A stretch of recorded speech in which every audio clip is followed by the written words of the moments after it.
દુબઈમાં ધંધાર્થે ગયેલા આપણા કચ્છના વ્યક્તિઓનું હાલ જ થોડા સમય પહેલા સોશિયલ મીડિયામાં વિડીયો વાયરલ થયો છે, જે સંદર્ભે ભીમ આર્મી ટીમ કચ્છને જાણ થતાં તુરંત જ એક્શન મોડમાં આવી છે.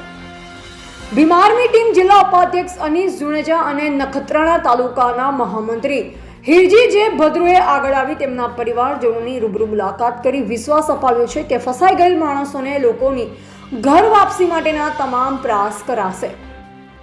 ફસાઈ ગયેલ વ્યક્તિઓની બાબતે ભીમ આર્મીની ટીમે તેમના પરિવારજનો તેમજ એજન્ટ દ્વારા માહિતી મળ્યા મુજબ ટીમે જણાવ્યું કે જેમાં 10 જણ એવા છે કે 10મા ધોરણથી નીચું ભણેલ છે, એટલે તેમના પાસપોર્ટ ઇમિગ્રેશન ચેક રેક્યુર છે.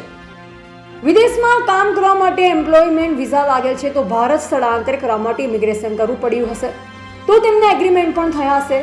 એગ્રીમેન્ટ જે એમ્બેસીમાં સબમિટ કર્યા છે તેની કોપી ચેક કરવામાં આવે કે સિગ્નેચર કોના છે. મેસન, કાર્પેન્ટર, સ્ટીલ ફિક્સના પગાર 1200 પ્લસ 300 બેઝિક હોવા જોઈએ. જે વર્કરના વીમા કોપી નથી આપ્યા, વર્કરને ખબર નથી કઈ એજન્સી દ્વારા ગયા છે.